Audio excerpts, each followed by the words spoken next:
Hey everyone, welcome to Transient. I'm Eitan Reiter, and today we're going to recreate Kendrick Lamar and SZA All the Stars. The song starts with an atmospheric pad made out of two detuned saw oscillators. One is playing one octave above the other. It's got a slight attack and a little bit of release, and two more oscillators. The filter is set to bandpass with a little bit of drive and resonance. The key track is assigned to the filter cutoff, but in the opposite direction than regular key tracking. A random non-synced LFO is affecting both cutoffs for oscillators A and B. And the second one is affecting only oscillator B, this time with more gain to increase randomness. Next is another synth sound to complete the atmosphere.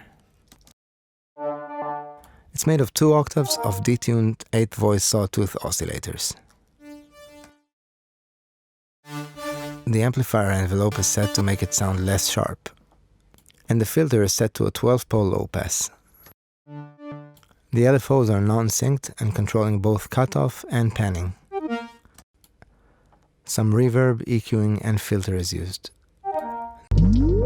Next is the bassline.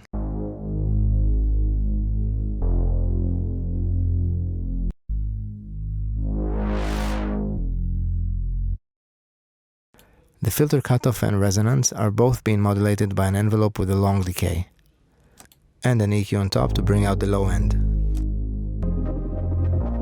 The atmosphere sounds just about right now, but there's still one key sound missing. This plucky sound is made from a 1-voice retweaked sawtooth oscillator with some phasing and a 24 low-pass filter. One modulation envelope with a very fast decay is applied to the filter cutoff, and an even faster one is applied to both pitch and the filter cutoff. Some distortion is added to make the sound more present. Like many sounds, this one is not completely quantized to the grid. Some filter and distortion, and the second note to complete the sequence, both going through the same insert chain and panned hard to the left. Try experimenting with placing sounds off the grid. It can lead to interesting rhythms and can also help to avoid clashes of transients and volume peaks. Next is the drum beat. Make sure to set the groove right. The kick drum is made from 2 different layers. Here's the main one with a bit of EQ and reverb, and the second one, which is an acoustic bass drum with some reverb as well. The clap loop was reproduced from 5 different samples, while the 5th one is actually 100% reverb and some EQ on top. The loop starts with a rimshot sample going through some overdrive and reverb, and one more percussive sound. The song's chorus features some extra drums that are not playing in the verses. The hi-hat is playing a simple pattern with some velocity adjustments, and a small size room reverb. This is the song's main snare drum, with some EQ and a clap layer to bring out the transient. And last, to complete the loop, some reversed versions of the snares and claps. To reproduce the tribal loop, I found a loop with the same sound character. I then sliced it into a MIDI track to be able to play it in different ways, and then created the sequence according to the one playing in the track. The drum rack is set to beats mode with a very short envelope. Some overdrive is applied along with a very fast delay effect, an auto pen to control the amount of the input signal, and some EQ. If you're not sure whether a sound should be dry or wet, why not try both? Instead of sending the sound to an auxiliary with a fixed volume setting, you can automate it or play around with it to add some emotional impact. This vocal is being controlled by a MIDI channel. I recorded myself singing the words. Let's talk about... and then used 1, 2, 3, and 4 layers of vocal synth. I used sound noise effects on top to give it more character. Some EQing, a higher octave of the sound playing 100% reverb, and more EQing to bring out the high mids, and even more overdrive and EQ. Next up is the pad. Make sure you notice the velocity in the different notes. It's made from a 5-voice sawtooth oscillator with some detune, going through a 12-pole low-pass filter with a bit of drive. LFO1 is sent to a non-synced rate and applied to the pitch to create a vibrating effect. LFO2 is also non-synced and applied to the filter cutoff, this time with a slower rate. Some EQ is applied, and the pad is being sent to a long reverb. A grain delay is used to create a non-similar higher octave, and the filter automation is used in some parts of the track.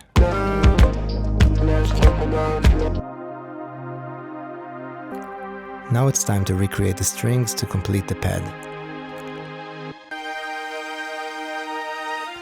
I'm assuming real instrument players were recorded in the original song.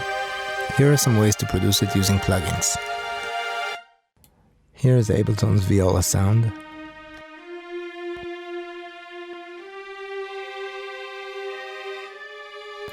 Native Instruments Contact is used to resemble one violin player playing in the front. In this tool it's also possible to add some articulation using the mod wheel and create a more natural effect.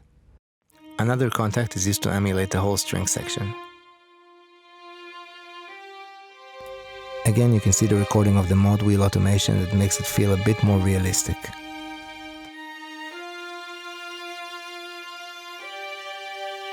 And last, one more string section is playing a higher octave.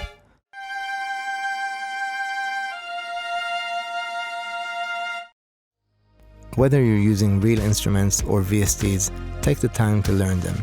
Each instrument has a different character and different possibilities, and having a deeper understanding of your tools will allow you to create the sounds you want much faster. Contact is also used for the staccatos. The velocity is being automated to create an uplifting effect, together with the different velocities applied to each note. Now it's time for some sound effects. First is a pitched up sound with some delay. A stretched snare effect with some overdrive. An even higher pitch up effect. This one also has a second noise layer. And some reverb. It's set to a very long portamento time. And last, a reverse clap effect with some reverb. The song has a few different drum transitions. Now let's listen to the whole thing.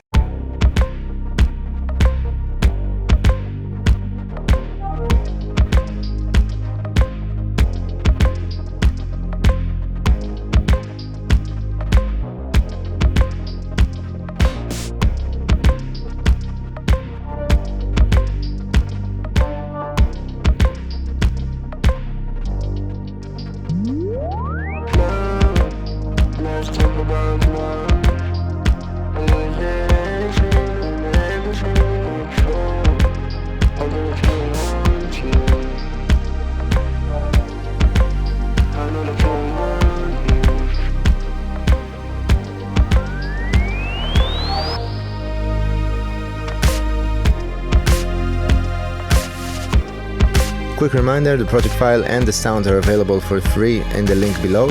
If there's a song you'd like us to remake or a technique you'd like to learn, please let us know in the comment section below. For more videos like this one, subscribe to our channel. See you next time.